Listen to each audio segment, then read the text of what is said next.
Everything is falling apart right now for someone listening to this. Not metaphorically.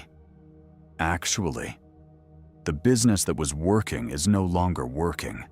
The relationship that was solid has cracked at the foundation. The plan that was going to work has collided with reality in a way that makes the plan irrelevant. The health, the finances, the situation that felt manageable 3 months ago now feels like it is accelerating towards something worse. And the question that arrives with all of it, the question beneath the practical problems, is whether you are going to be the same man on the other side of this that you were on the way in. The Stoics built their entire philosophy for exactly this moment. Not for the good days. Not for the days when things are working and the plan is proceeding and the people around you are behaving as expected. For this. The day when none of that is true. When the variables you were counting on have changed and the foundation you were building on has shifted, and the composure that felt natural in calm conditions is now being tested in the only conditions that actually reveal whether it was real. Calm is not the absence of difficulty. It is a specific quality of internal organization that remains functional when the external environment stops being functional. It is not performed. It cannot be performed for long. It is either built into the structure of a man through deliberate practice over time, or it is not there when the test arrives. The 7 principles that follow are not techniques for managing appearances under pressure. They are the architecture of genuine calm, built in advance, available when needed, tested by the exact conditions that reveal whether they are real. Dr. Bruce McEwen at Rockefeller University spent decades studying what he called allostatic load, the cumulative physiological cost of responding to stressors over time. His research documented the precise mechanism by which chronic exposure to unmanaged stress degrades cognitive function, emotional regulation, and physical health in ways that compound over months and years. His finding was also specific about the counter mechanism. Individuals who had developed reliable internal regulatory responses to acute stress showed significantly lower allostatic load than individuals who had not, even when exposed to equivalent objective stressors. The calm was not a personality trait. It was a trained physiological response that protected the system from the cumulative cost of unmanaged reactivity.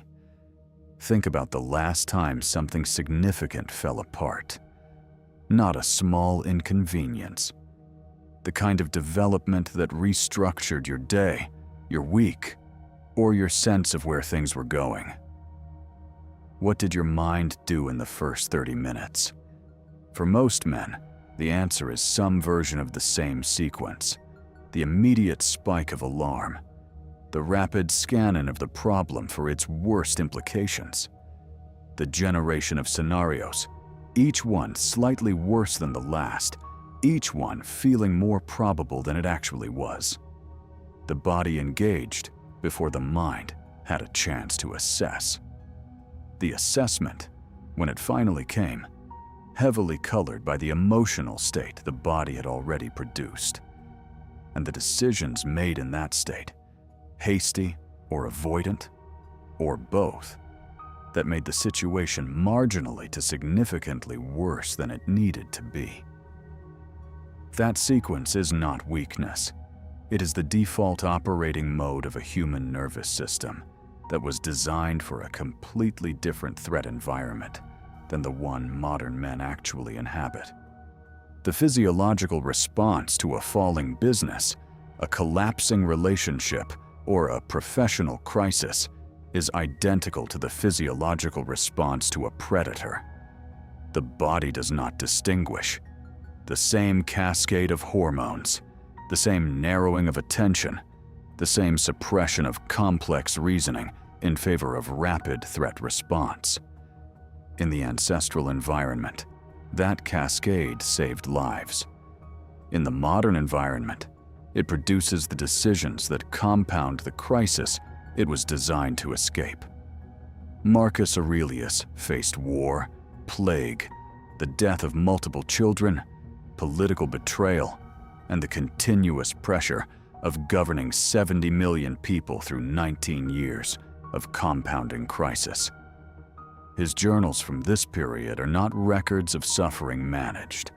They are records of a man who had built a specific internal architecture that processed difficulty differently than the architecture of the unprepared mind.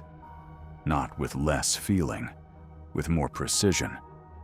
The architecture is what the 7 principles build. Principle 1. Separate what is happening from what you are telling yourself about what is happening.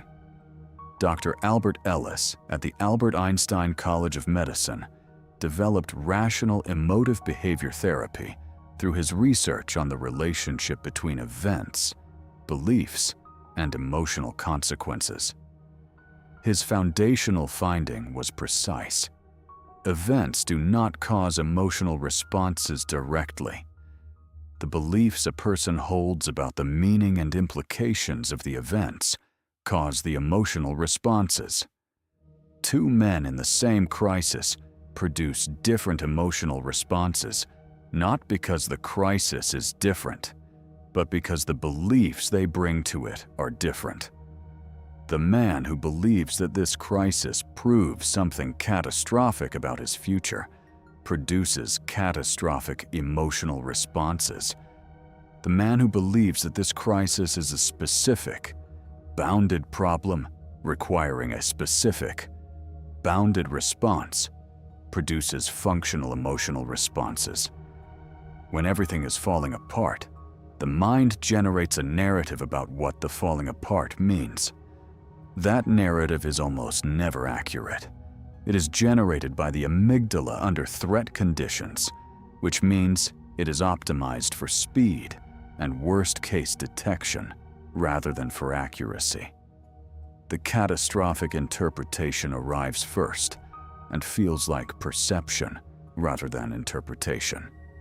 The man who does not know this treats it as perception. He acts on a narrative generated by a threat detection system that has no interest in being right. He only needs to be on alert. Epictetus wrote that men are disturbed not by things, but by the opinions they hold about things. He was describing the same mechanism that Ellis documented 2,000 years later. The first practice of calm under pressure is to separate the event from the interpretation. To write down, literally or mentally, what is actually happening, stripped of the narrative. The business has lost 40% of its revenue this quarter. That is the event. Everything else, what it means, what it implies, where it leads, is interpretation. And interpretation can be examined, corrected, and replaced with something more accurate. Events cannot. The practice is immediate. Whatever is falling apart right now, stated in one factual sentence. Then examine what you have been adding to that sentence that is not fact. The catastrophic additions are not useful. They are noise generated by a system that is trying to protect you. Strip them out and work with the fact. Principle 2. The obstacle in front of you is smaller than the mind under pressure makes it appear. Dr. C.N. Baylock at the University of Chicago spent years studying what she called choking under pressure, the phenomenon in which high-stakes conditions degrade the performance of individuals who are objectively capable of much better. Her research identified the specific mechanism. Under high-stakes conditions, the prefrontal cortex, which is responsible for the complex reasoning and planning that skilled performance requires, partially shuts down in favor of the amygdala's faster but less sophisticated threat response. The result is that the problem-solving capacity available to a man under acute stress is measurably lower than his actual capacity. He is working with less cognitive resource than he has. The practical consequence is that the obstacle appears larger under pressure than it is, not because it is large, because the cognitive instrument being used to assess it is operating below its actual capacity. The man who makes major decisions in the first hours of a crisis is making them with a degraded instrument. The assessment of the obstacle that arrives in that state is not the most accurate assessment available to him. It is the assessment available to him in a state of threat-activated cognitive compression. Marcus Aurelius developed what he called the view from above as a deliberate practice for expanding cognitive perspective under pressure. When a situation felt overwhelming, he would mentally step back and view it from increasing distances. The room, the city, the empire, the history of the empire, the span of human history. At each distance, the situation that felt overwhelming at close range became more accurately proportioned relative to what was actually large. The practice was not denial, it was calibration, restoring the accurate proportions that pressure had distorted. The application is to ask one question when the obstacle feels largest. In 5 years, what will this be? Not in an attempt to minimize it, in an attempt to see it at its actual size, rather than at the inflated size that acute stress produces. The answer almost always reveals that the obstacle, while real and requiring attention, is not the existential threat that the pressure state made it feel like. Principle 3. Your nervous system is the first thing that needs to be managed. Everything else follows. Dr. Stephen Porges at Indiana University developed what he called polyvagal theory through research on the autonomic nervous system and its role in social and emotional functioning. His finding was that the quality of cognitive and emotional functioning available to a person at any moment is determined by the state of the autonomic nervous system at that moment. In a threat-activated state, the nervous system shunts resources away from the prefrontal cortex and toward the systems required for fight, flight, or freeze. In a regulated state, the full cognitive and emotional capacity of the person is available. The shift between these states is physiological, and it can be intentionally produced through specific physical interventions. The most reliably documented of these interventions is controlled breathing, specifically extended exhalation. Dr. Andrew Huberman at Stanford University documented the physiological mechanism precisely. The exhale activates the parasympathetic nervous system, which is the system responsible for the regulated state. A breath pattern with a longer exhale than inhale. Inhale for 4 counts. Exhale for 8 counts. Consistently shifts the autonomic nervous system from threat-activated to regulated within 90 seconds. Not as relaxation, as a functional preparation for the quality of thinking that the situation actually requires. The Stoics understood the body-mind connection with practical precision.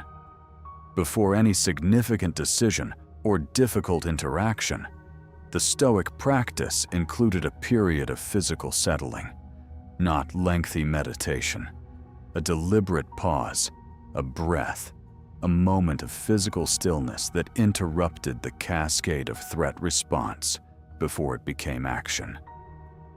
That pause is the 90-second window that modern neuroscience confirms is sufficient to change the physiological state in ways that change the quality of thinking available for the decision.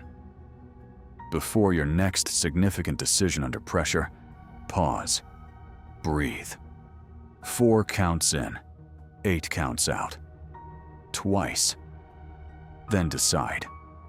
The decision will be made by a more capable version of you than the one who was about to decide before the pause. Principle 4. Focus narrows under pressure. Deliberately widen it.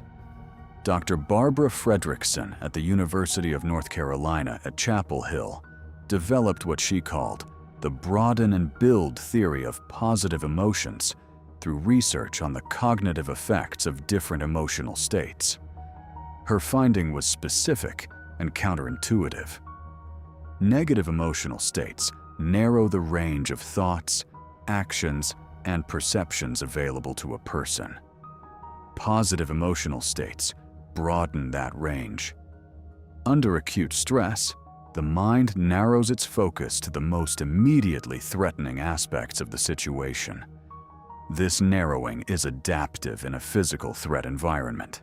It is maladaptive in a complex problem-solving environment, where the solution almost always requires seeing something that the threat-narrowed focus has excluded from view.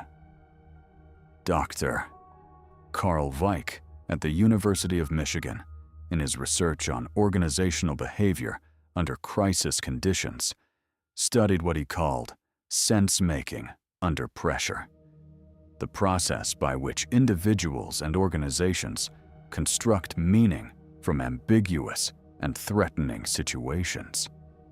His finding was that the quality of sense-making under pressure, the accuracy of the interpretation, and the breadth of the options considered was the primary determinant of organizational resilience. The organizations that managed crises most effectively were not the ones with the most resources or the most sophisticated plans.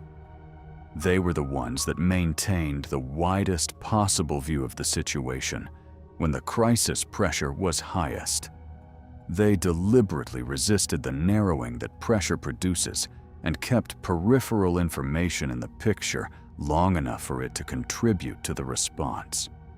When everything is falling apart, the mind locks onto the most visible and most threatening elements of the situation. The missed payment, the lost client, the broken relationship, the diagnosis. Each of these is real and requires attention. None of them is the whole situation. And the solution to none of them is visible from inside the narrowed focus that the threat response produces. The solution is almost always in the peripheral information that the narrowed focus has filtered out, the resource that is available but not obvious, the option that exists but has not been seen, the person who could help if they were thought of. Seneca wrote that when a man is in difficulty, he should look around him rather than only at the difficulty. He was describing the deliberate practice of widening focus under conditions that narrow it. The specific technique is to force attention to the edges of the problem rather than its center. What else is true that is not the crisis? What resources exist that the crisis is making invisible? What has not changed that can be used? The answers to these questions are in the periphery. They require a deliberate widening of attention to become visible. Principle 5. Act on what you control. Release what you do not. Do this in that order, every time. Epictetus built the entire Stoic system of practice on a single distinction: things within our control and things outside our control. His framework was not a philosophical abstraction. It was an operational protocol for directing attention and energy under conditions of limited resources and significant uncertainty. The man who directs energy toward what he controls produces results.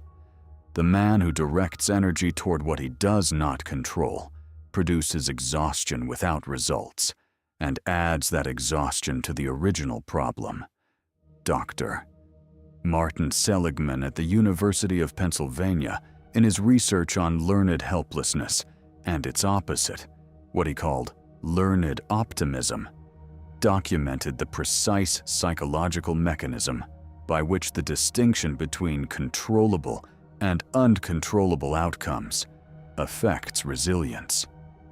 His finding was that individuals who learned to accurately identify which aspects of a negative situation were within their control and which were not, and who directed their effort toward the controllable aspects while accepting the uncontrollable ones, showed significantly better recovery from adversity than individuals who either blamed themselves for uncontrollable outcomes or expended energy trying to influence what could not be influenced. When everything is falling apart, make a list. On one side, everything about the situation that is within your control right now. On the other side, everything that is not. Then close the second list. It exists. You have acknowledged it. Now it is not your problem in the sense that your energy should go there. Every unit of energy spent on the second list is a unit stolen from the first. And the first list is where the situation actually changes. Principle 6. The quality of your decisions under pressure determines the quality of what comes after. Slow down. Dr. Gary Klein at Klein Associates conducted research on decision-making under pressure by studying expert decision-makers in high-stakes environments, emergency room physicians, firefighters, military commanders. His finding was not that expert decision-makers were faster under pressure. It was that they were more selective about when to apply speed and when to apply deliberation. The experts had developed the capacity to recognize which decisions required immediate action and which required resisting the pressure to act immediately. The novices treated all decisions under pressure as requiring immediate action. The experts knew which ones actually did. When everything is falling apart, the pressure to do something, anything, immediately is intense. That pressure is the primary source of decisions that make the situation worse. Most crises contain very few decisions that actually require immediate action. The rest feel urgent because urgency is the emotional signature of the crisis state, not because the decision timeline is actually compressed. The man who can distinguish between genuinely urgent decisions and decisions that merely feel urgent under pressure is the man who makes the fewest decisions he subsequently needs to undo. Marcus Aurelius wrote that he would give himself a night before acting on any decision made in anger or in fear. Not because anger and fear were always wrong, because the decision made in anger or in fear is made with a specific instrument that is optimized for emotional resolution rather than for effective outcome. A night is sufficient for the emotional activation to subside enough for the prefrontal cortex to re-engage. The decision made the following morning is made with a different and more capable instrument. The practice is to identify which decisions in your current situation actually require action in the next 24 hours, and which ones only feel like they do. Act on the former. Give the latter a night. Principle 7. Calm under pressure is a decision made in advance, not in the moment. Dr. Walter Mischel at Stanford University, in his research on self-regulation and delayed gratification, documented what he called the if-then planning mechanism, the finding that people who had decided in advance how they would respond to specific challenging conditions were significantly more likely to respond in the intended way than people who made those decisions in the moment. The pre-commitment to a specific response pattern under specific conditions reduces the cognitive load of the decision in the moment to near zero. The decision has already been made. The moment requires only execution. Calm under pressure cannot be decided in the moment, because the moment is precisely when the resources required for that decision are most depleted. The man who decides in the middle of the crisis that he will be calm has set himself an impossible task. He is attempting to override a threat response with an act of will at the exact moment when will is most expensive and most unreliable. The man who decided before the crisis that when things fall apart, he will first breathe, then separate fact from interpretation, then focus on what he controls, has reduced the cognitive demand of crisis response to near zero. He is executing a pre-made plan rather than making decisions under fire. The Stoics practiced daily premeditation for exactly this reason. Every morning they rehearsed difficulty, not to dwell on it, to pre-decide their response. Epictetus recommended asking each morning what challenges the day would likely bring, and deciding in advance how the Stoic principles would be applied to each one. The mental rehearsal was not pessimism, it was preparation. And preparation is what turns the crisis from an event that tests character into an event that reveals character that was already built. Here is what you apply today.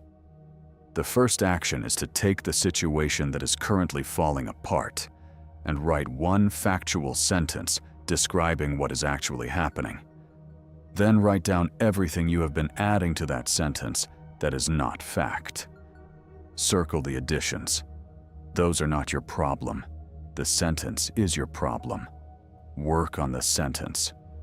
The second action is to make the two lists. What is within your control right now in this situation? What is not?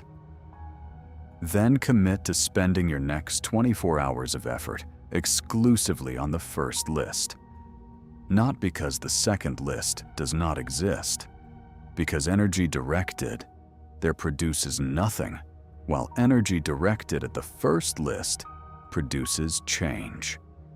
The third action is to identify the one decision in your current situation that feels most urgent and ask whether it actually requires action in the next 24 hours, or whether it only feels that way. If the answer is that it only feels urgent, give it a night. The decision you make tomorrow morning will be made with a better instrument than the one available right now. The fourth action is to practice the 90-second breathing protocol before your next significant interaction or decision under pressure. 4 counts in, 8 counts out. Twice. You are not relaxing. You are changing the physiological state of the instrument that is about to make a decision. The decision deserves the best version of that instrument. The fifth action is to pre-decide your response to the most likely next development in the situation that is falling apart. If it gets worse in the specific way you most fear, you will do what exactly? Make that decision now. Write it down. When the development arrives, you will not be deciding. You will be executing. And execution under pressure is infinitely more reliable than decision-making under pressure. One final observation about the nature of genuine calm under pressure. It does not look the way most men imagine it will look. It does not look like serenity. It does not look like the absence of intensity. It looks like a man who is moving through a difficult situation with precision and without waste. Who is handling what needs handling without dramatizing what doesn't need dramatizing. Who is fully present to the reality of what is happening without being overwhelmed by the narrative he is attaching to it. That quality, calm as precision, rather than calm as absence, is what the 7 principles build.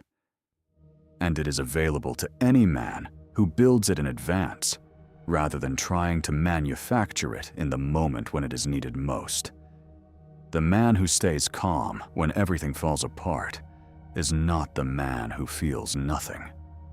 He is the man who built the architecture of calm before the test arrived, who practices the principles when the stakes are low so they are available when the stakes are high, and who knows with the certainty that only practice produces that the crisis will not find him unprepared.